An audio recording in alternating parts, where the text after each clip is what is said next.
समं समस्तैरनन्तपर्यायै दर्पणतलैव सकला प्रतिफलति पदार्थमालिका यत्र परमागमस्य बीजं निषिद्धजात्यन्धसिन्धुर्विधानं सकलनयविलसितानां विरोधमथनं नमाम्यनेकान्तम् विरोधमथनं नमाम्यनेकान्तम्।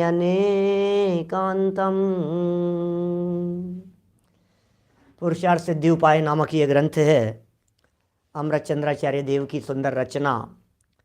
श्रावकों के जीवन निर्माण के लिए श्रावकाचार ग्रंथ, श्रावकों का जीवन कैसा होना चाहिए, श्रावकों के आचरण कैसे होने चाहिए, इन सब की चर्चा अपेक्षित विस्तार से पीछे हम लोग कर चुके हैं। और अमृतचंद्राचार्य देव का ये कहना था कि जो व्यक्ति छोटा उपदेश देता है वो दंड का भागीदार होता है।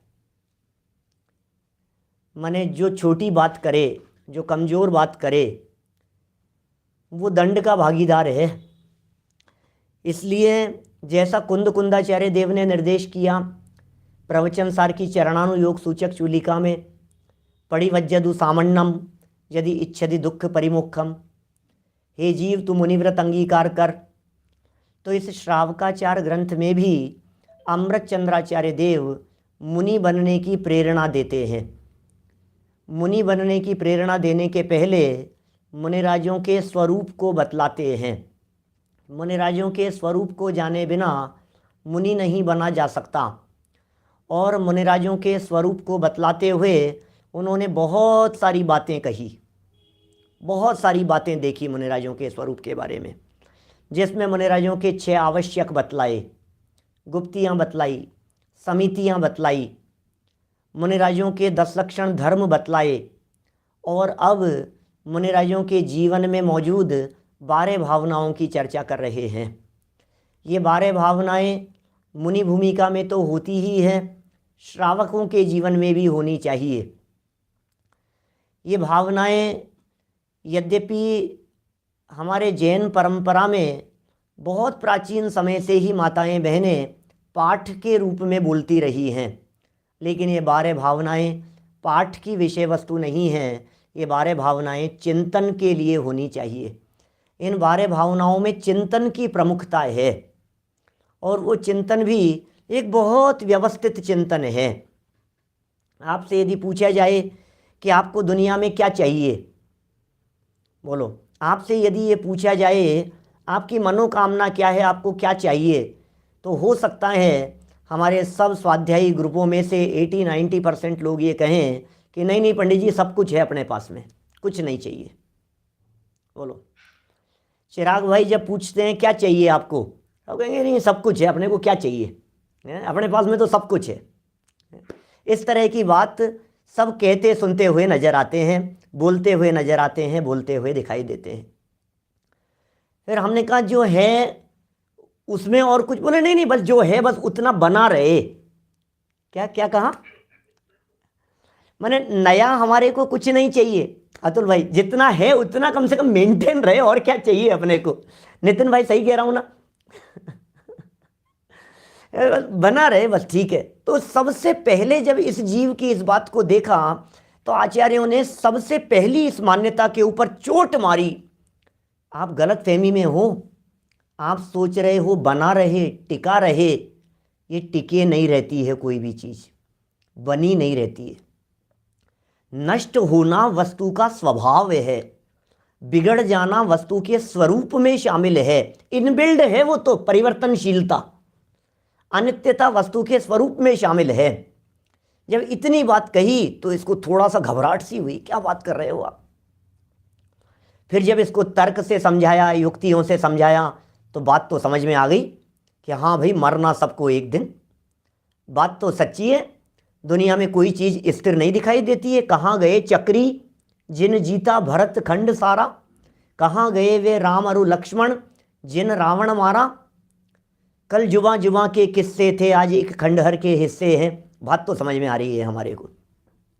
सुनिए आपने लाइनें, वो है ना, कल जुबां जुबां के किस्से थे, आज एक खंडहर के हिस्से हैं।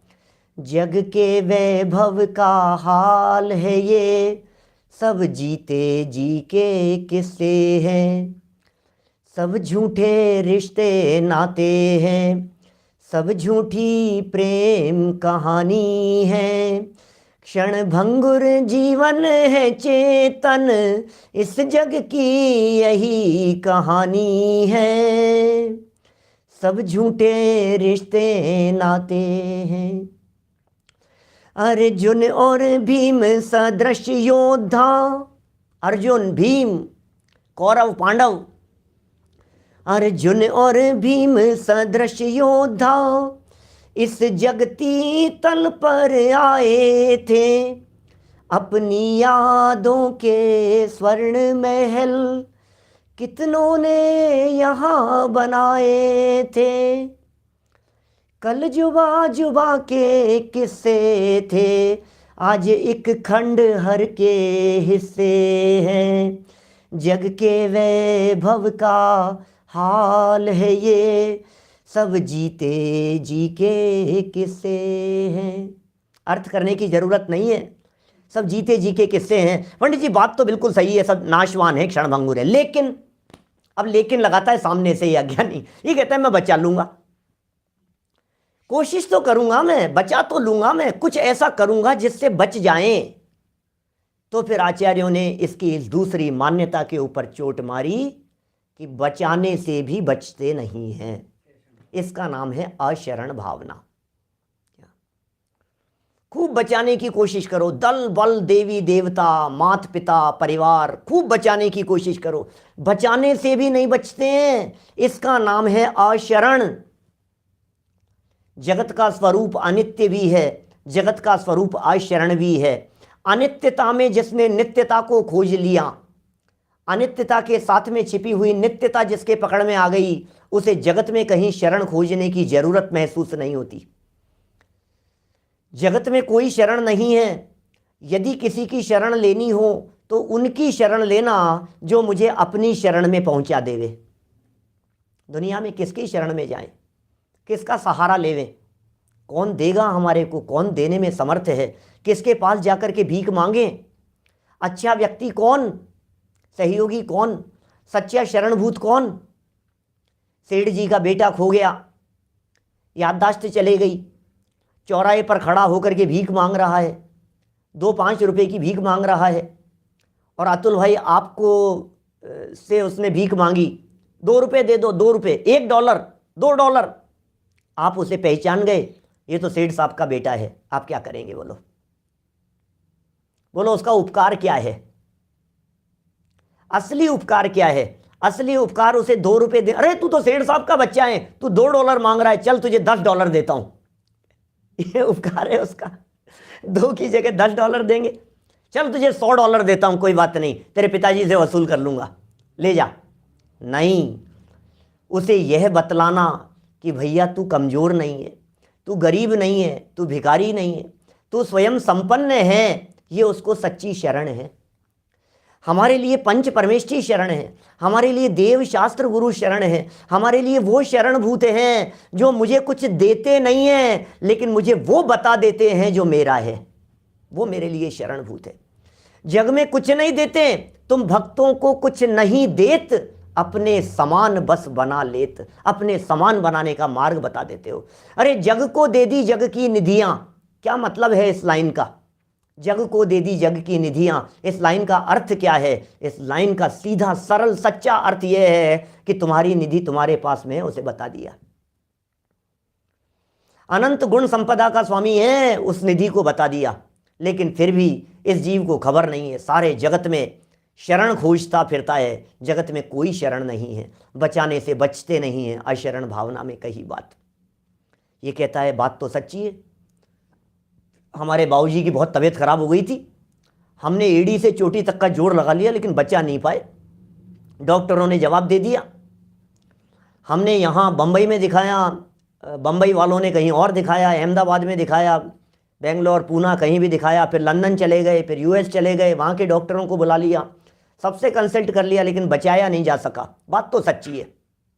लेकिन अब तीसरी बात कहता है, कोई बात नहीं, अब समझ गए अनित्य भी है, अशरण भी है, लेकिन जब तक है तब तक तो इनमें से सुख भोग लेने दो। तीसरी बात क्या कह रहा है अज्ञानी जीव? कोई बात नहीं, आपकी बात सच्ची है, मैं एग्री करता हूं आपकी बात, जितने समय के लिए हैं उतने समय के लिए तो भोग लेने दो। अब तो ठीक है, क्योंकि सुख भोग लूं मैं, तो आचार्यों ने तुरंत इसकी इस तीसरी मान्यता के ऊपर चोट मारी कि तू क्या कर रहा है, इनमें सुख है क्या? संसार भावना। संसार भावना में कहते हैं भैया इसमें दुख सुख नहीं है, संसार में सुख नहीं है। या संसार में जीव सुखिया कोई नजर नहीं आता। कहां कहां सुखी होने की कल्पना कर रहा है। देखो जरा, दौलत राम जी की छेड़ाला की पंक्तियां बोलता हूं, फिर मैं यहां से पढ़ूंगा। अपने जो चर्चा चल रही है 12 भावना की चर्चा, पेज नंबर 235 पर है पुरुषार्थ सिद्धि उपाय ग्रंथ में। दौलत राम जी की पंक्तियां सुनो जरा। चहुं गति दुख जीव भरे हैं, परिवर्तन पंच करे हैं, सब विधि संसार असारा, या में सुख नाही लगारा। क्या कह रहे हैं? चहुं गति दुख जीव भरे हैं, ओहो, चारों गतियों में दुखी जीव भरे हुए हैं, और क्या कर रहे हैं? परिवर्तन पंच करें, पंच परावर्तन कर रहे हैं। सब विधि संसार असारा, या में सुख नाही लगारा। सब प्रकार से ये संसार असार है, इसमें लेश मात्र भी सुख नहीं है, इस संसार में कहीं भी सुख नहीं है। ये मुख्य बात कह रहे हैं दौलत राम जी। लगार मात्र भी सुख नहीं है। परिवर्तन पंच करे हैं, सब विधि संसार असारा। सब विधि, किसी एंगल से तो देखो, किसी एंगल से तो सुख होगा, कि किसी भी एंगल से सुख नहीं है, कि नहीं आपको क्या पता, कहीं हो तो चलो कहाँ चलें, बोलो आप बतलाओ कहाँ चलें। तो देखिए, ले चलते हैं हमारे को दौलत राम जी कासलीवाल चतुर्गति की सैर कराने के लिए। चलो घूम के देखते हैं, चलो चल के देखते हैं। आपको यहाँ से भरोसा नहीं हो रहा, एक एक की बात करते हैं। 235 नंबर पृष्ठ, तीसरी भावना संसार भावना। लगार, लगार शब्द का अर्थ पूछ रहे हैं मेरे सामने। लगार शब्द का अर्थ होता है लेश मात्र भी नहीं। लगार माने जो लगा रह जाता है। लगार बतलाऊं? कढ़ाई होती है ना, कढ़ाई। कभी कढ़ाई का दूध पिया है सिद्धार्थ भाई? कढ़ाई का दूध पिया है कभी? आपके मुंबई में मिलता है?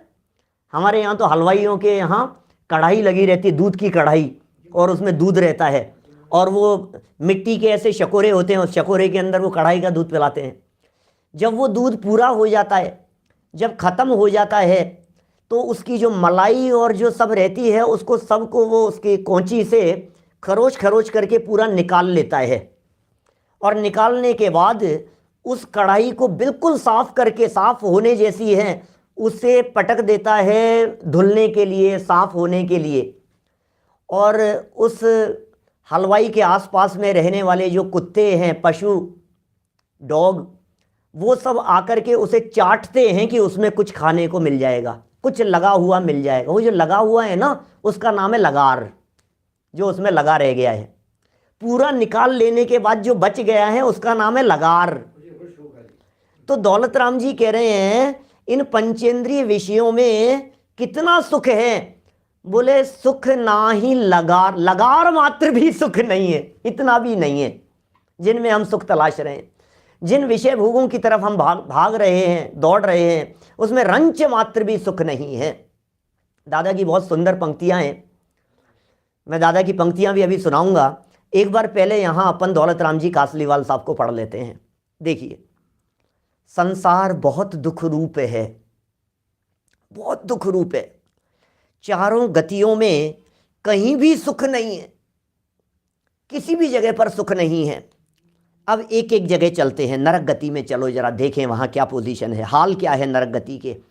तो नरक गति में तो प्रकट रूप छेदन, ताड़न, तापन, शूलारोपण आदि अनेक दुख हैं।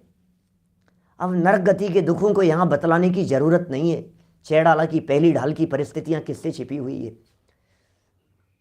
सब स्वाध्यायी आत्मार्थी लोगों को, बहुतों को तो याद भी होगी छेड़ाला।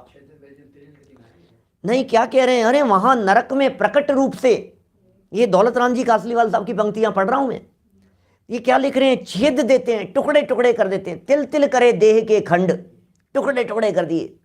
ताड़न, तापन, गरम गरम आभूषण पहना देते हैं, गरम गरम लोहे की कढ़ाइयों के अंदर तल देते हैं, उसे आग में पटक देते हैं। शूलारोपण, ये सब बातें काल्पनिक नहीं है, ये यथार्थ बातें हैं। इन सब बातों का चित्रण तिलोय प्रणति आदि ग्रंथों में किया है। मैंने अपने जो पीएचडी के अंदर जब मैटर लिखा ना अधोलोक संबंधी, और उस अधोलोक संबंधी मैटर में तिलोय प्रणति की पंक्तियां दी, अभी यदि मैं वो 2-3 पेज का मैटर यदि पढ़ करके सुनाऊं तो रोंगटे खड़े हो जाएं हमारे, ऐसी हालत है नरक की। इतनी अपार वेदनाएं, इतनी अपार वेदनाएं हैं जो यहाँ हो ही नहीं सकती है। ऐसी भयंकर गर्मी, इतनी भयंकर गर्मी कि सप्तम नरक के नारकी को तो छोड़िए, सप्तम नरक में तो सर्दी के दुख हैं। किसी भी नरक के नारकी को, किसी भी पटल वाले नारकी को यदि वहाँ से निकाल कर यहाँ अपने जमशेदपुर में टाटा की जो भट्टियाँ हैं उन भट्टियों में पटक दिया जाए, जहाँ टनों मनो लोहा रोजाना पिघलता है, ऐसी भट्टियों में पटक दिया जाए उन्हें, तो ऐसे सोए कि मानो एसी में सो रहा हो। बोलो, ऐसी शांति मिले उसको। मतलब आप कल्पना कर सकते हैं नरक की वेदना क्या होगी। यहाँ ये कह रहे हैं अपार दुख है, वहाँ अनेक दुख अनादिकाल से हमने अनंत बार सहे हैं। भाई साहब, तिर्यंच गति में आ जाओ। नरक के वातावरण की क्या बात करें, बहुत बहुत दुख हैं। भूख प्यास, सर्दी गर्मी और अनेक प्रकार के, 3 लोग को नाच जो खाए, मिटे न भूख कणा न लहाए, तिल तिल करे देह के खंड, अनगिनती बातें हैं। तिर्यंच गति में, तिर्यंच गति में क्या कहें, ये कह रहे हैं भूख प्यास, अति भार लादन इत्यादि दुख हैं। ये सब तिर्यंच गति के दुख हैं। अति भारारोपण, नहीं चाल्यो जठे गिर पड़ो, पापी दे सोटन की मार हो। ये सब सुनते हैं ना अपन, ऐसी पंक्तियाँ। आदिनाथ भगवान की पूजन की जयमाला की पंक्तियाँ हैं, चारों गतियों के दुखों का वर्णन किया गया है। ये तो प्रत्यक्ष प्रकट दिखाई देते हैं हमारे को। तिर्यंच गति के दुख, 1 इंद्री के दुख, 2 इंद्री के दुख, 3 इंद्री के दुख, ये 60-62 पेज के आसपास टोडरमल जी ने बहुत चर्चाएं की है इन दुखों की, मोक्ष मार्ग प्रकाशक ग्रंथ में। बेचारों की क्या हालत है, चला नहीं जाता है, उनके डंडे पड़ रहे हैं, कीलें ठोक दी जाती है घोड़ों के पैरों में, नाड़ लगाने के लिए उनके छेद कर दिए जाते हैं, अति वजन ढो दिया जाता है उनके ऊपर। ये बातें किसी और की नहीं है, ये सब दुख हमने अनंत बार सहे हैं भाई। ये बातें काल्पनिक नहीं है, ये तिर्यंच गति के दुख दुख दिखते हैं क्या? सच बात कहूँ, ये तिर्यंच गति के दुखों को देखकर हृदय में करुणा तो बहुत आती है।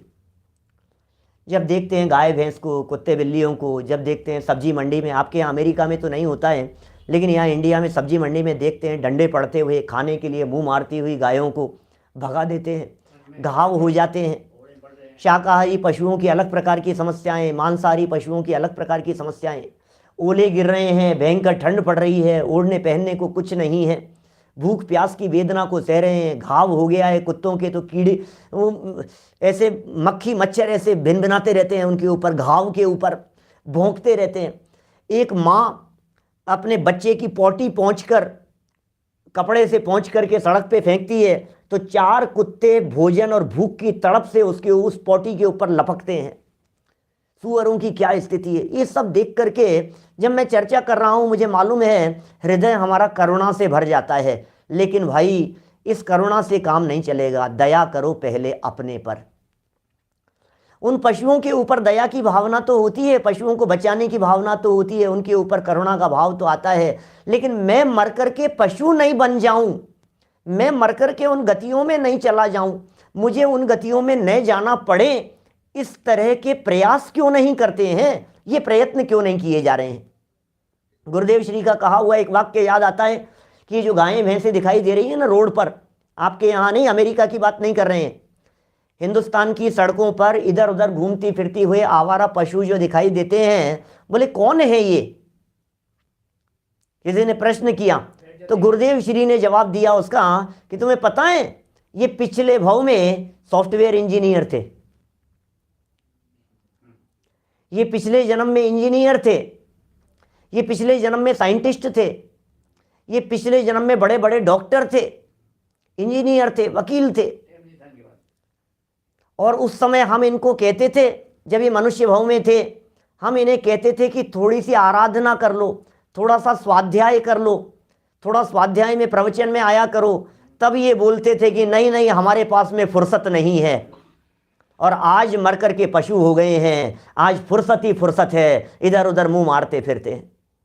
बोलो, हमारी भी ये दशाएं, यदि हमने इस मनुष्य जन्म की कीमत नहीं की, इसकी सफलता और सार्थकता के लिए प्रयत्न नहीं किया, ये गुरुदेव श्री द्वारा प्राप्त तत्वज्ञान मिलने के बावजूद भी, ये वीतरागी तत्वज्ञान भेद विज्ञान की चर्चा मिलने के बावजूद भी यदि हम नहीं संभले तो वो हमारा फ्यूचर है, वो हमारा भविष्य है।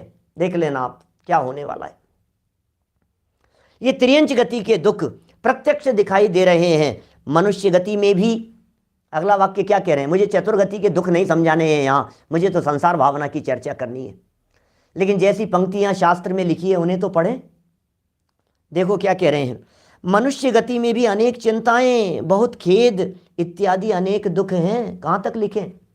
टोडरमल जी साहब का एक वाक्य याद आता है, पेज नंबर 68 पर लिखा है, 68 नंबर पेज मोक्ष मार्ग प्रकाशक में, मनुष्य गति के दुख बतलाते हुए। लेफ्ट साइड वाला पेज है 68 नंबर पेज, बीच में लाइन है, पैराग्राफ की शुरुआत है, और वे कहते हैं अरे भाई, जो प्रत्यक्ष अनुभव में आते हुए को नहीं मानता वो कहे हुए को क्या मानेगा। मनुष्य गति के दुख बतलाने की जरूरत है क्या सुरेश जी भाई साहब, बोलो। मनुष्य गति के दुख बताने की जरूरत है, कैसे कैसे दुख भोगे हैं हमने, हम कौन से दुखों को भोग रहे हैं, ये कहने की जरूरत है। प्रकट अनुभव में आ रहे हैं, प्रकट अनुभव में आ रहे हैं। जो अनुभव में आते हुए को स्वीकार नहीं करेगा वो हमारे कहने से क्या स्वीकार करेगा। हम क्या बताएं आपको, हम बताएं थोड़ा सा। अभी तो कोरोना कोरोना हो रहा था, अभी वो दूसरा आ गया ना मालूम कौन सा। कितनी तरह की परेशानियां हैं। बच्चे हो तो एक परेशानी है, नहीं हो तो दूसरी परेशानी, नहीं हो हमारे तो है नहीं, हमारे तो है नहीं, रोता रहता है। फिर है तो कितनी परेशानी है उनसे पूछो जरा। एक है तो सोचता है दूसरा नहीं है, दो हो जाए तो आपस में लड़ते रहते हैं।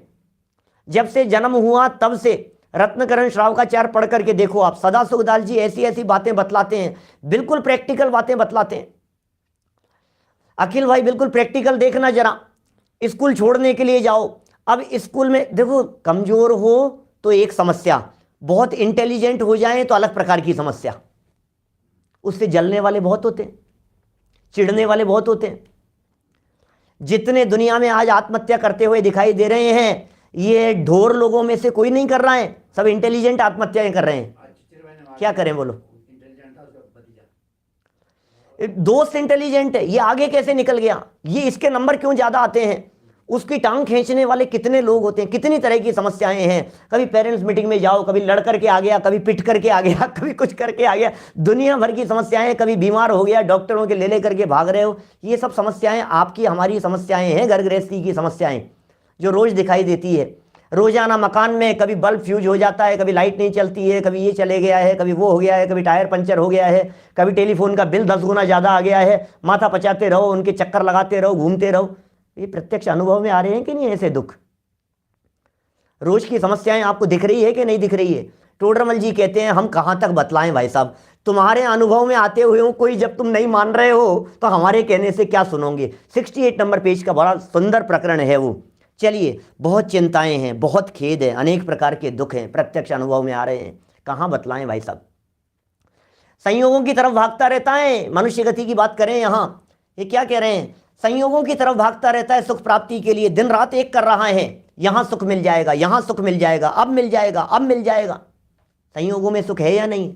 दादा की पंक्तियां सुनाता हूं, सुनो जरा, 12 भावना की पंक्तियां। दूसरा छंद है, पहला छोड़ दिया मैंने। संयोग हो अनुकूल फिर भी सुख नहीं संसार में, संयोग को संसार में सुख कहें बस व्यवहार में। बोलो, संयोग अनुकूल पहले तो होंगे नहीं, और अनुकूल यदि हो जाएं तो भी संसार में सुख है नहीं। जरा तीसरा चंद देखो दादा की बारे भावना का। मंथन करे दिन रात जल, धृत हाथ में आवे नहीं, रज रेत पेले रात दिन पर तेल जो पावे नहीं। सद्भाग्य बिन जो संपदा, मिलती नहीं व्यापार में, निज आत्मा के भान बिन त्यों सुख नहीं संसार में, सुख नहीं संसार में। क्या कह दिया है? मंथन करे दिन रात, किसका? जल, पानी का। अनंत भाई क्या कह रहे हैं? पानी है ना, पानी, क्या उस पानी का खूब मंथन करो उसका, और पानी का मंथन करो तो बतलाओ उसमें से घी निकलेगा कि नहीं निकलेगा? पानी को मथने से घी नहीं निकलेगा? अच्छा, 15 मिनट कोशिश करूं तो कि नहीं? अच्छा, 1 घंटा कोशिश की तो कि तब भी नहीं? और 4 घंटा की तो? मैं पिताजी साहब पीछे से कह रहे हैं खुद का निकल जाएगा।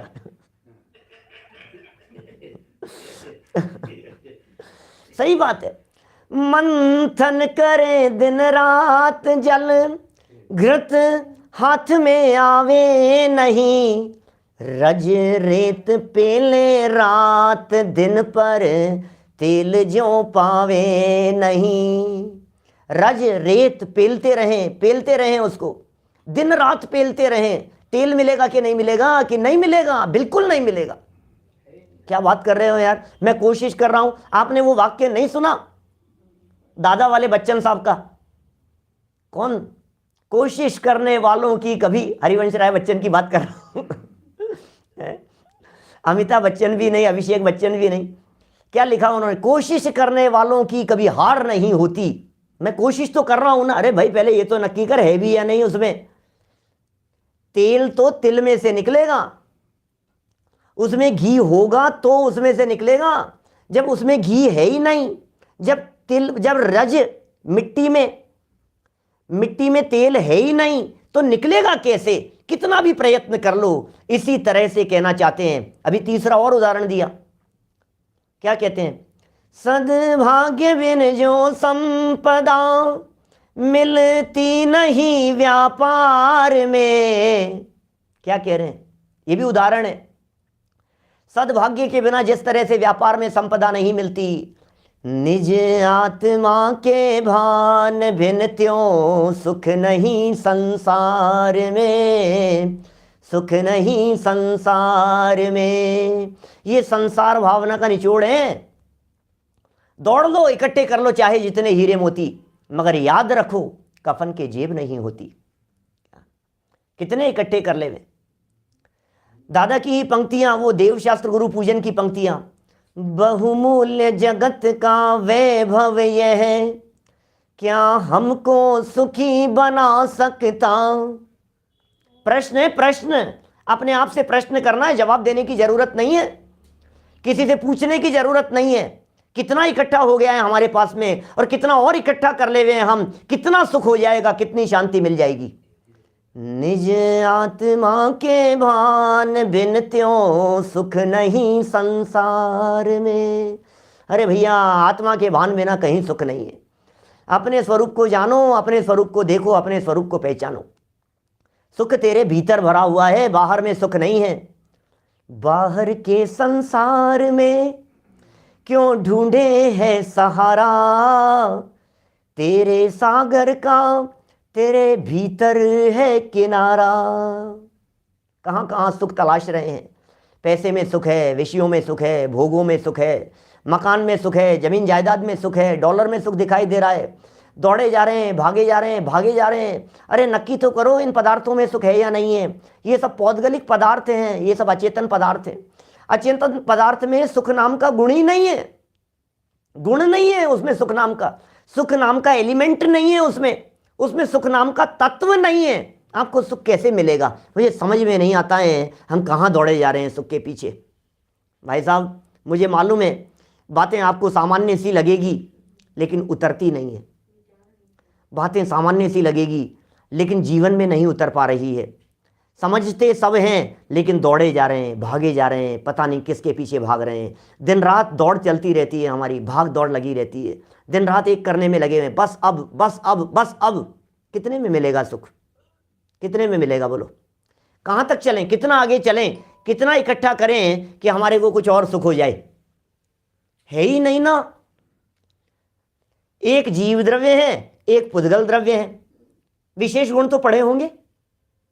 जीव के विशेष गुण ज्ञान, दर्शन, सुख, वीर्य आदि, और पुद्गल के विशेष गुण स्पर्श, रस, गंध, वर्ण आदि। धर्म द्रव्य के अलग, अधर्म द्रव्य के अलग, आकाश काल सबके अलग अलग गुण हैं।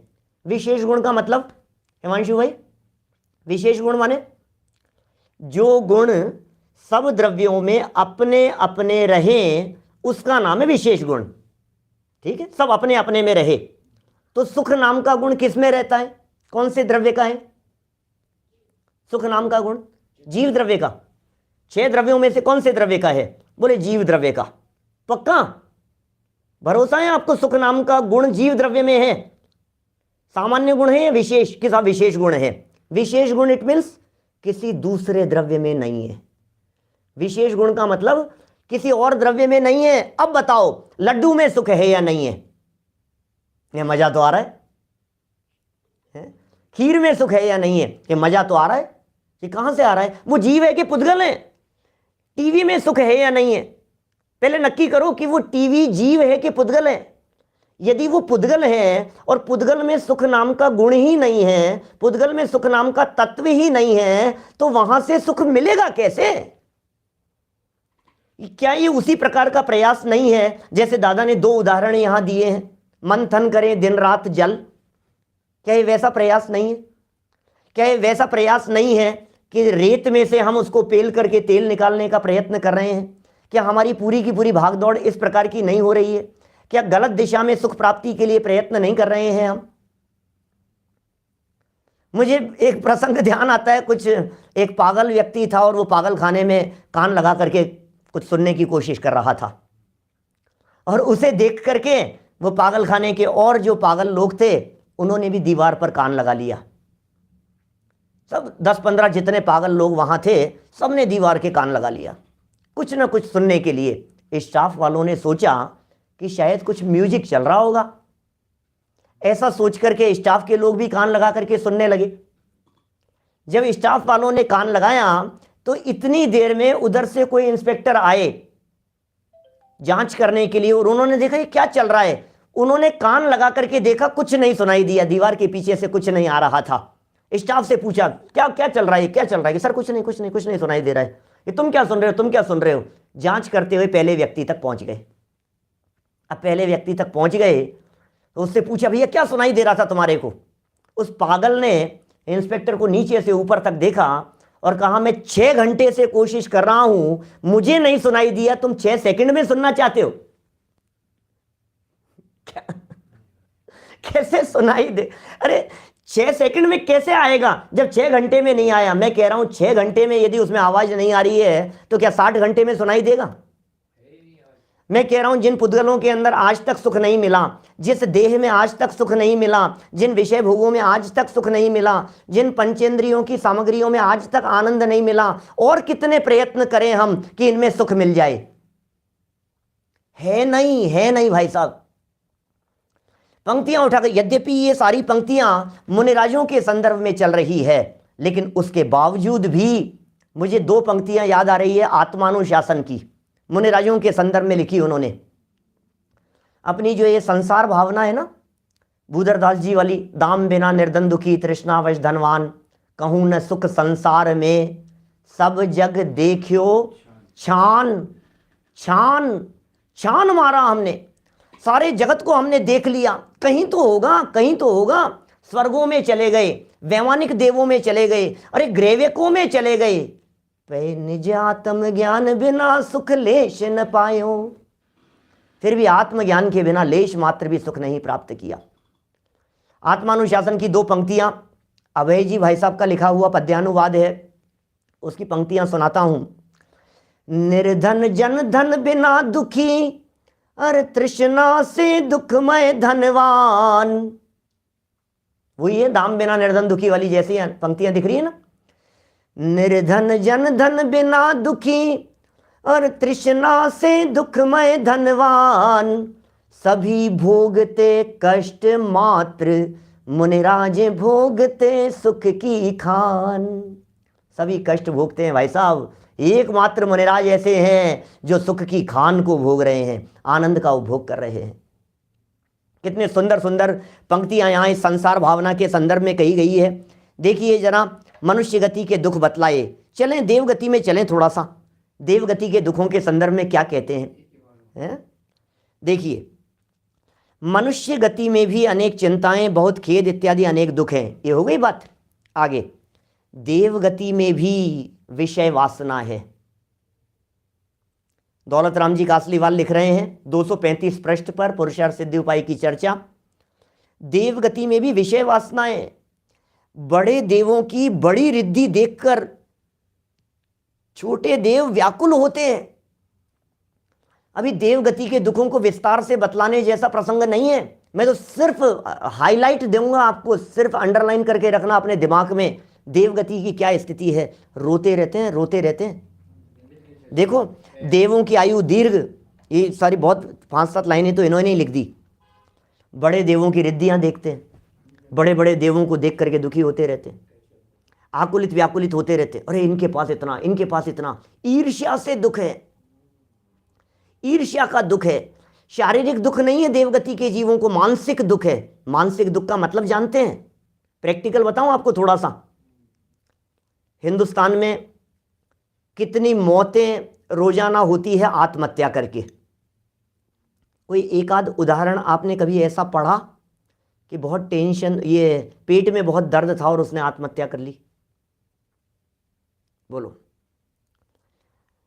हजारों उदाहरण ऐसे मिलेंगे आपको जिसमें पिता ने कुछ कह दिया, बच्चा घर से चला गया और लौट करके नहीं आया। लेकिन कहीं आपने ऐसा नहीं पढ़ा होगा इतना तेज सर दुख रहा था कि वो जहर खा करके मर गया। कभी आपने ऐसा नहीं पढ़ा होगा कि इतना तेज घुटनों में दर्द था कि उसने आत्महत्या कर ली। कभी आपने ऐसा नहीं पढ़ा होगा कि पेट में दर्द था, सर में दर्द था, गले में दर्द था, कान में इतना तेज दर्द हुआ कि उसने आत्महत्या कर ली। शारीरिक दुखों के कारण आत्महत्या का एक उदाहरण कभी आप नहीं पढ़ेंगे, लेकिन जितने उदाहरण मिलते हैं सारे उदाहरण यही मिलते हैं। परीक्षा का रिजल्ट आया, नंबर कम आ गए, आत्महत्या कर ली। मैं आपसे पूछता हूँ, पेट दर्द हुआ था कि घुटनों में दर्द हुआ था कि कमर दर्द कर रही थी? तकलीफ क्या थी? मेरा कहने का मतलब यह है, शारीरिक दुखों की तुलना में मानसिक दुख बहुत बड़े होते हैं। टोडरमल जी साहब ने मोक्ष मार्ग प्रकाशक 52 नंबर पेज पर इसकी चर्चाएं की है। कषायों से होने वाले दुखों की, आत्महत्या करके भी सुखी होना चाहता है। बोलो, आत्महत्या करके भी मानसिक दुख वो बर्दाश्त नहीं होती, कषायों की पीड़ा सहन नहीं होती। मुझे नीचा दिखा दिया, मुझे बेइज्जत कर दिया, मेरी इज्जत चले गई, मेरे बारे में क्या समझेंगे। माने शारीरिक दुख कोई मायना नहीं रखते हैं। शारीरिक दुखों को ये जीव बर्दाश्त करने को तैयार रहता है, लेकिन मानसिक दुख बर्दाश्त नहीं होते। देवगति में शारीरिक दुख तो नहीं है, लेकिन मानसिक दुख है। मानसिक दुख है, देख देख करके दुखी होते रहे, ईर्ष्या से दुखी हैं। एक बात और कहूं, ऊपर के स्वर्ग वालों की तरफ नहीं देखते, ऊपर के स्वर्ग वालों का ज्ञान नहीं होता। कभी कभी ऐसी चर्चा चलती है ना, ऊपर ऊपर के स्वर्ग वालों को देख करके, क्योंकि ऊपर के स्वर्ग वालों के पास में तो वैभव कम है। ऊपर के स्वर्गों में वैभव ज्यादा नहीं होता, ऊपर के स्वर्ग वालों के पास तो वैभव कम होता है। गति शरीर परिग्रहाभिमान तो हीना, एक ऐसा सूत्र है तत्वार सूत्र 4 अध्याय में। परिग्रह तो कम है ऊपर के स्वर्ग में, तो देख करके किससे ईर्ष्या करेंगे? ईर्ष्या होती है बराबर वालों से। मैं आपसे पूछता हूं नितिन भाई, आपके यहाँ जवेरी बाजार में उधर वो रहते हैं ना अंबानी जी, वहीं रहते हैं ना, उधर ही आसपास में है। आपको कभी ईर्ष्या होती है क्या उनसे? नहीं होती। अंबानी जी से ईर्ष्या नहीं होती आपको? क्यों होगी ईर्ष्या? ईर्ष्या हमें भी नहीं होती अमिताभ बच्चन को देख करके। भाई साहब, ईर्ष्या होती है बराबर वालों से। ईर्ष्या होती है समान स्तर वालों से, ईर्ष्या होती है अपने परिवार वालों से, रिश्तेदारों से, मित्रों से, आस पड़ोस वालों से, परिचित लोगों से। उनसे क्या लेना देना है हमारा, उनका हमारा क्या मेल। इसी तरह से जो देवगति के जो दुख हैं उनमें अपने ही स्वर्ग में जो अपने से ज्यादा वैभव, इसका ज्यादा वैभव है, इसकी ज्यादा रिद्धि है, इसकी शक्ति ज्यादा है, ये देख देख करके ईर्ष्या होती है, दुखी होते हैं। ऊपर के स्वर्ग वालों से क्या लेना देना है। देखिए महादुखी हैं, वहां देवों की आयु तो दीर्घ तथा देवांगनाओं की आयु अल्प होने से उनके वियोग में देवों को अवश्य दुख होता है। गुरुदेव बार बार में कहते थे, कर्णानुयोग का प्रसंग है, सिद्ध करके भी बतला सकता हूं। 40 नील इंद्राणियां सौधर्म इंद्र के जीवन काल में बदल जाती है। ये तो प्रमुख की बात कर रहा हूं, ऐसी प्रमुख भी एक नहीं 8 होती है। और साधारण कितनी होती है, कितनी बदल जाती है, वो तो असंख्यात हैं, गिनती में ही नहीं आएगी, आप कल्पना नहीं कर सकते, इतनी है। 2 सागर की आयु होती है। 2 मिनट लूंगा पालविया जी साहब, सुनना। 2 सागर की आयु होती है सौधर्म इंद्र की, और 1 सागर में 10 कोड़ा कोड़ी पल्ले होते हैं। 1 सागर में 10 कोड़ा कोड़ी पल्ले, तो 2 सागर में 20 कोड़ा कोड़ी पल्ले हो गए। 20 कोड़ा कोड़ी पल्ले की आयु है सौधर्म इंद्र की, और इंद्राणी की ओनली 5, सिर्फ 5 पल्ले की। मैक्सिमम आयु इंद्राणियों की 5 पल्ले है पहले दूसरे स्वर्ग में। अब 20 कोड़ा कोड़ी पल्ले उसकी आयु, और इसकी है ओनली 5 पल्ले, सिर्फ 5 पल्ले की आयु, तो कितनी बदल जाएगी? 40 नील बदल जाएगी। 5 का भाग दे दो तो 40 आ जाएगा आपको, 40 नील निकल आएंगी। इतनी तो बदल रही हैं, और आपको देख करके आश्चर्य होगा। वो इंद्राणी वहां से उसका मनुष्यवास हुआ, स्वर्गवास तो होता नहीं है उन लोगों का, सब मर करके मनुष्य गति में आते हैं ना, तो वहां से मरी, मनुष्य जन्म में आई, और मनुष्य जन्म में आकर के दीक्षा लेकर के और मोक्ष की प्राप्ति कर रही है। और सौधर्म इंद्र महाराज आ रहे हैं उनको समझाने के लिए। कहाँ कहाँ चल रहा है भाई साहब, उनका उत्सव मनाने के लिए, मोक्ष का उत्सव मनाने के लिए। अपार दुख हैं, अपने सामने सबको मरते हुए जाते हुए देखते हैं, ईर्ष्या के दुख हैं। और सुनो, मृत्यु के पूर्व 6 महीने से गले की माला मुरझाने लगती है। मरने के 6 महीने पहले जीवन भर का खाया पिया निकल जाता है। तब से उस देव को महामोहवश अत्यंत खेद और दुख होता है। इत्यादि प्रकार से देवगति में भी बहुत दुख हैं। 4 गतियां हो गई। चहु गति दुख जीव भरे हैं, परिवर्तन पंच करे हैं, सब विधि संसार असारा, या में सुख नाही लगारा। लेश मात्र भी इनके अंदर सुख नहीं है, ये बात यहां कह दी गई। अब देखिए जरा आगे क्या कहते हैं। तो भाई साहब कुछ तो उपाय बताओ, ये संसार में तो बहुत दुख है, सर पकड़ करके रोने लग जाऊं। सुनो भाई, अभी तक हमने 4 गति के दुख नहीं, 4 गति की परिस्थितियां बतलाई है। 6 डाला की पहली डाल पढ़ाते समय मैं कहता हूं, 6 डाला की पहली ढाल में 4 गति के दुखों का वर्णन नहीं है। अतुल भाई आश्चर्य होगा आपको, आप कहेंगे क्या कह रहे हो यार, पहली ढाल में 4 गति के दुखों का वर्णन नहीं है, क्या बात कर रहे हो? लिखा हुआ दिखा दें। पंडित जी शायद आपने पढ़ी नहीं है, पहली ढाल पढ़ी नहीं है आपने। 4 गति के दुखों का वर्णन है, हम कह रहे हैं ना आपसे कि नहीं है, मैं कह रहा हूं ना। क्यों? क्योंकि 4 गति में कहीं भी दुख नहीं है। क्या बात कर रहे हो साहब, अभी तो सारे इतने दुख बतला रहे थे, अब कह रहे हो दुख नहीं है। भैया 4 गति की परिस्थितियों का वर्णन है। ये परिस्थितियां इस जीव को दुखी करने में समर्थ नहीं है, इस बात को समझ लेना अच्छी तरह से। नरक का वातावरण इस जीव को दुखी करने में समर्थ नहीं है। नरक में सर्दी है, नरक में गर्मी है, नरक में भूख प्यास है, तिल तिल करे देह के खंड, फिर भी मैं तो अभेद अखंड। इसका चिंतन करने वाला सम्यक दृष्टि ज्ञानी जीव नरक के वातावरण में रहता हुआ भी आनंद की अनुभूति करता है। आप कह रहे हो तिर्यंच गति में दुख है, और तिर्यंच गति के अनपढ़ भी अतीन्द्रिय आनंद का रसास्वादन करते हैं। असंख्यात तिर्यंच गति के जीव न केवल चतुर्थ गुणस्थानवर्ती, पंचम गुणस्थान के आनंद का उपभोग करते हैं। आप कैसे कहते हैं तिर्यंच गति में दुख है? आप कैसे कहते हैं नरक में दुख है? बाहर नारक कृत दुख भुगते, अंतर सुख रस घटा घटी। आप कैसे कह रहे हैं नरक में दुख है? नरक का वातावरण दुख रूप दिखाई दे रहा है। 6 डाला की पहली ढाल में नरक आदि गतियों की परिस्थितियों का वर्णन किया है। दुख नहीं है नरक में, दुख तो उन्होंने पहले कह दिया। जहां 6 डाला की पहली डाल को शुरू किया, दुख तो वहां बता दिया उन्होंने, भूल आपको भरमतवादी। दुख किस बात का है? दुख वातावरण का नहीं है, दुख वहां की मिट्टी का नहीं है, दुख वहां की परिस्थिति का नहीं है, दुख तो अपने आप को भूलने का दुख है। भूल आपको भरमतवादी। जो विमानवासी हूं थाए, दुख किस बात का है? माला मुरझाने का। जो विमानवासी हूं थाए, दुख किस बात का है? ईर्ष्या का कि नहीं, परिस्थितियों का, वैभव कम है इस बात का, दूसरे की रिद्धियां ज्यादा, अरे नहीं, सम्यक दर्शन बिन दुख पाए, ये दुख है। हमें पता ही नहीं है, हम दुखी हो रहे हैं, अरे मनुष्य गति में तो बहुत दुख है, सर पकड़ लिया अपना, मैं क्या करूं, बहुत परेशान हूं मैं तो, हे भगवान अब तो क्या करूं, मैं तो मनुष्य गति खत्म कर लेता हूं। तो मर के कहां जाएगा? नरक में चला जाएगा, त्रियंश में चला जाएगा। जिसे आत्मज्ञान नहीं है, जिसे आत्म स्वभाव का भान नहीं है, जिसे आत्म अनुभूति नहीं है, वो कहीं भी चला जाए, मिथ्या दृष्टि सर्वत्र दुखी और सम्यक दृष्टि हमेशा सुखी। सहज रहो आनंद में। जिस देश में, जिस वेश में, जिस हाल में रहे, ज्ञायक रहे, ज्ञायक रहे, बस ज्ञायक ही रहे।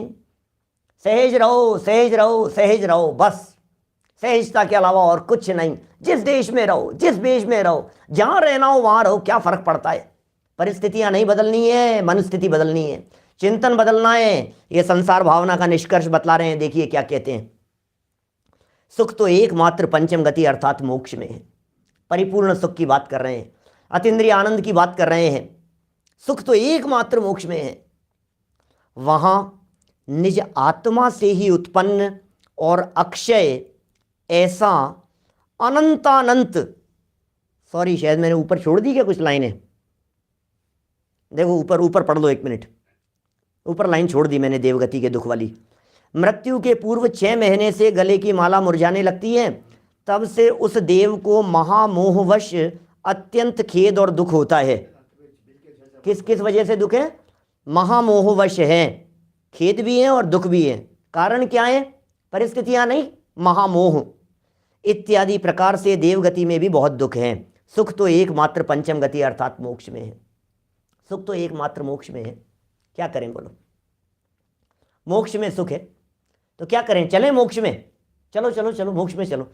अतुल भाई एक फ्लाइट के टिकट बुक करवाने हैं अपने को, सब लोगों को प्लान करके अपन लोगों को मोक्ष में चलना है। कौन सी फ्लाइट जाती है, कहाँ से कहाँ के लिए जाना है बताओ? मोक्ष बाहर की कोई मंजिल नहीं, द्वार उसका आपके भीतर खुला। अरे भाई मोक्ष है ही नहीं बाहर में, तुम कहाँ जाने की सोच रहे हो? क्या मोक्ष बाहर में नहीं है, मोक्ष जगत में नहीं है, मोक्ष उसका नाम नहीं है जो ऊपर है। ये कह रहे हैं यहाँ पर पंचम गति अर्थात मोक्ष, और वहाँ पंचम गति में सुख किस बात का है? उस जगह का सुख नहीं है, उस क्षेत्र का आनंद नहीं है। निज आत्मा से ही उत्पन्न अक्षय ऐसा अनंतानंत काल तक परिपूर्ण आनंद में अतीन्द्रिय सुख है। अतीन्द्रिय सुख है, अतीन्द्रिय सुख है।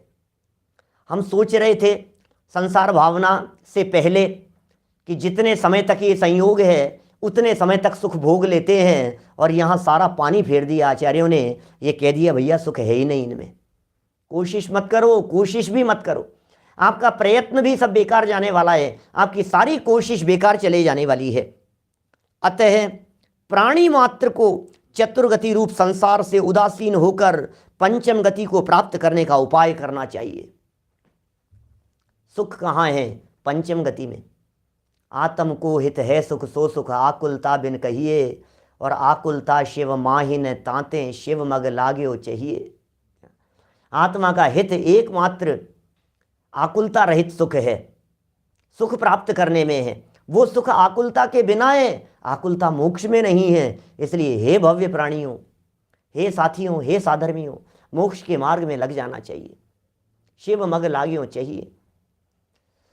आकुलता के बिना, जहां आकुलता है वहां दुख है, जहां आकुलता है वहां दुख है। जितनी आकुलता है उतना दुख है, जितनी जितनी आकुलता है उतना दुख है। और इन संयोगों को इकट्ठा करने के अंदर निरंतर आकुलता ही आकुलता होती हुई दिखाई देती है। प्रथम तो संयोगों में सुख है नहीं, संयोग है नहीं, और संयोग यदि मिल भी जाएंगे तो भी सुख की गारंटी नहीं। गारंटी क्या नहीं, गारंटी से सुख नहीं, क्योंकि संयोग गारंटी से स्थिर रहते नहीं। कर लीजिए ना, कोशिश कर लीजिए, तो साहब ये तो तब पता लगेगा। दादा ने एक वाक्य लिखा, उसमें इसी बारे भावना अनुशीलन में एक बहुत सुंदर वाक्य लिखा। इस अज्ञानी को जब ये कहा कि तुम यदि संयोग इकट्ठे कर लोगे तब भी सुखी नहीं हो पाओगे, अज्ञानी से ऐसा कहा, क्योंकि संयोगों में सुख नहीं है। तो पता है क्या कहता है? ये कहता है साहब ये तो तब पता लगेगा जब मैं संयोगों को इकट्ठा कर लूंगा। क्या क्या कहता है? कितना सुंदर वाक्य लगता है। ये तो तब पता लगेगा जब मैं सारे इकट्ठा कर लूंगा, खूब पैसे हो जाएंगे, खूब गाड़ी बंगले हो जाएंगे, साधन सुविधाएं हो जाएगी, तब पता लगेगा। तो कहा भाई तू इतना परिश्रम, इतनी मेहनत क्यों करता है? जिन लोगों के पास में ये सब कुछ है तो उनकी जिंदगी में क्यों नहीं देख लेता है? उनके जीवन को क्यों नहीं देखता है? उनके जीवन से शिक्षा क्यों नहीं लेता है? देख लेना जरा अपने आस पड़ोस में। और आप लोगों को अब किस चीज़ की ज़रूरत है? मैं तो अमेरिका वालों से कहता हूँ, सब लोगों से, सब साधर्मियों से, अब आपके पास में क्या कमी रह गई है? क्षितिज भाई अब क्या कमी रह गई है बोलो? है ज़रूरत कुछ?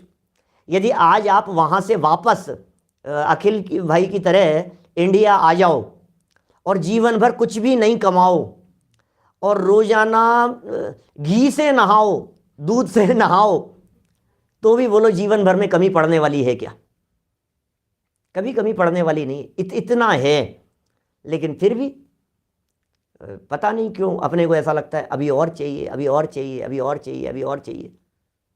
तो संजीव जी कहना क्या चाहते हो आप? छोड़े आए क्या?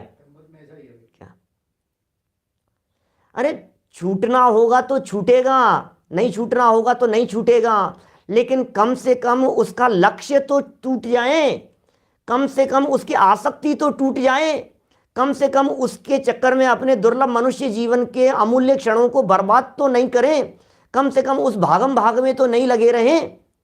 सहजता का नाम धर्म है, सहजता का। छूटना होगा तो छूट जाएगा, आना होगा तो आ जाएंगे, लौट कर आना होगा तो लौट करके आ जाएंगे। अभी तो कहा जिस देश में, जिस भेष में, जैसे भी रहें, कोई बात नहीं, सहज रहने का सवाल है। हमारी जो आसक्ति की वजह से हम दौड़े जा रहे हैं ना, निषेध उसका यहां कर रहे हैं। अतः प्रत्येक प्राणी, निवेदन कर रहे हैं, दौलत राम जी कासलीवाल साहब का निवेदन है, अतः प्रत्येक प्राणी मात्र को चतुर्गति रूप संसार से उदासीन होकर पंचम गति को प्राप्त करने का उपाय करना चाहिए। कर रहे हैं कोई उपाय? इसका नाम धर्म ध्यान है। धर्म ध्यान किसका नाम है बोलो?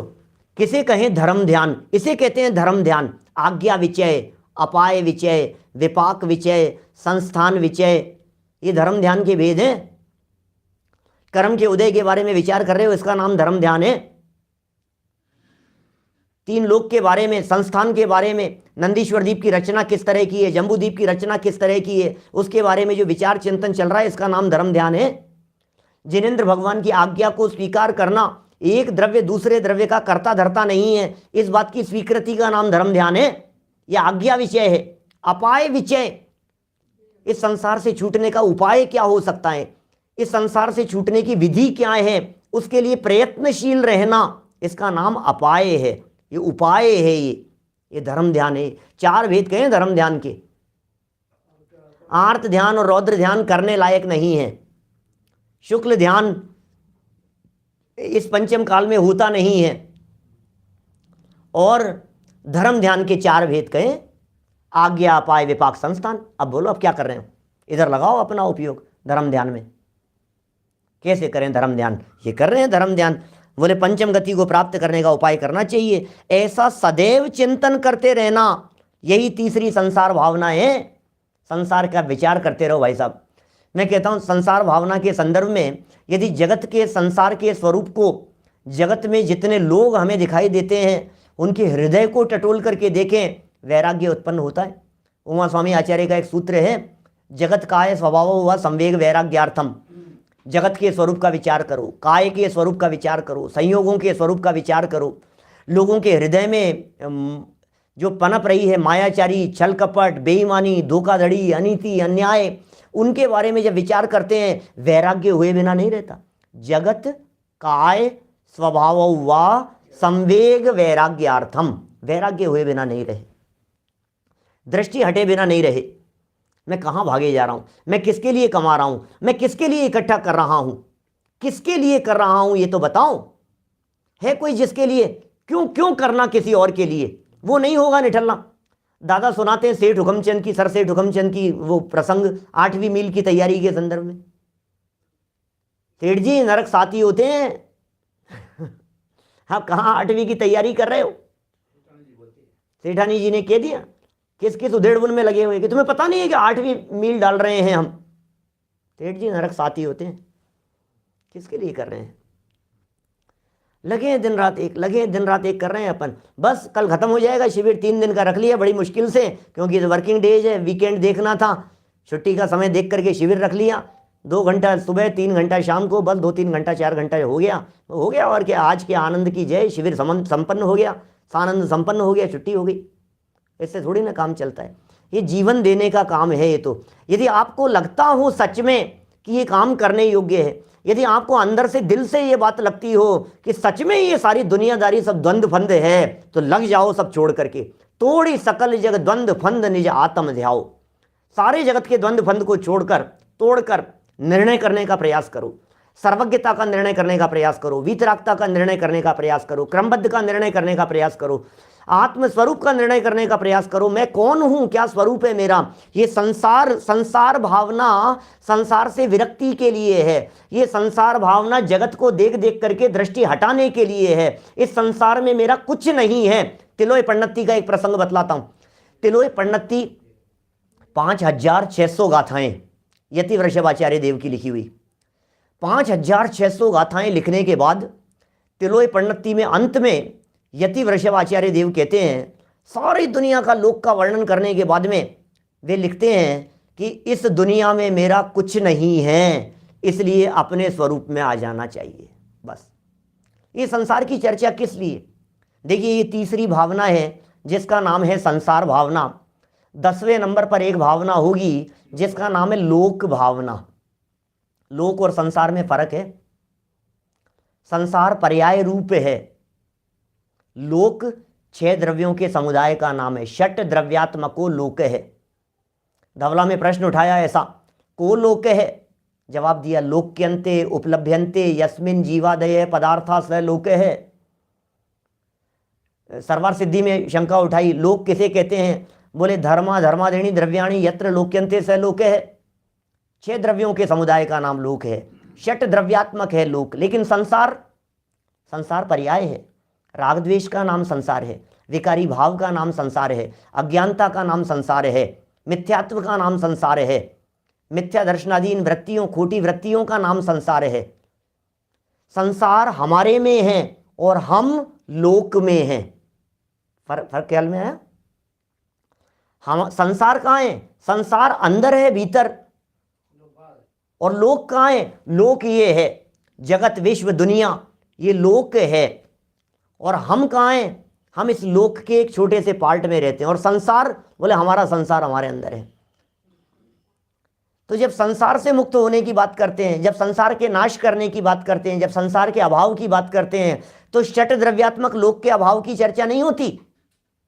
भीतर बैठे हुए संसार के अभाव की चर्चा होती है। सबसे बड़ा संसार का कारण, संसार तत्व जिसे कहा है, आश्रव बंध तत्व, इन्हें संसार तत्व कहकर के पुकारा गया है। मिथ्यात्व ये संसार तत्व है, वो कैसे नाश होगा? बोले इनमें कहीं सार नहीं दिखाई दे रहा है।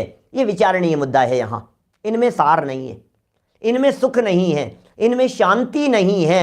देख लो, सब जगह देखियो छान, सारे जगत को हमने छान करके देख लिया, इनमें कहीं भी हमारे को सुख नहीं दिखाई देता है। कि साहब दिखता तो है, थोड़ा बहुत तो दिखता है। तो दादा ने लिख दी थी ना लाइनें, संयोग को संसार में सुख कहें बस व्यवहार से कह देते हैं, उसमें भी कुछ दम नहीं है। दुख द्वंद है चिद वृत्तियां, संयोग ही जग फंद है, निज आत्मा बस एक ही आनंद का रस कंद है। बस एक गायक भगवान आत्मा देह देवालय में विराजमान, वही आनंद का रस कंद है, वही दृष्टि का विषय है। चारों ओर से दृष्टि हटाकर जब जगत में कहीं सुख नहीं है तो फिर वहाँ से दृष्टि हटाकर अपने स्वरूप में आ जाने में ही सार है। और जगत में यदि सुख तलाशते रहेंगे तो भैया सुख तो मिलेगा नहीं, और ऐसे कर्म बंधेंगे जिन्हें आपको भोगना पड़ेगा। क्या कह दिया अंतिम वाक्य? जगत में सुख तो मिलेगा नहीं, ऐसे कर्म बंधेंगे जिन्हें आपको भोगना पड़ेगा। तो ये कहता है कोई बात नहीं, घर परिवार में बहुत संगठन है, मिल बांट करके भोग लेंगे। तो फिर नई खड़ी होती है एकत्व भावना, वो ये कहती है आप अकेला उतरे, अकेले अकेले ही भोगना पड़ेगा। इन एकत्ववादी भावनाओं की चर्चा कल करेंगे। अभी की बात को मैं इसी भावना से विराम देता हूँ कि बाहर से दृष्टि हटाओ और अंदर में आ जाओ, इसी में सार है। हम सभी अपने स्वरूप को जानकर पहचान कर अपने स्वरूप में समा जाएं, इसी भावना से बात को विराम देता हूँ।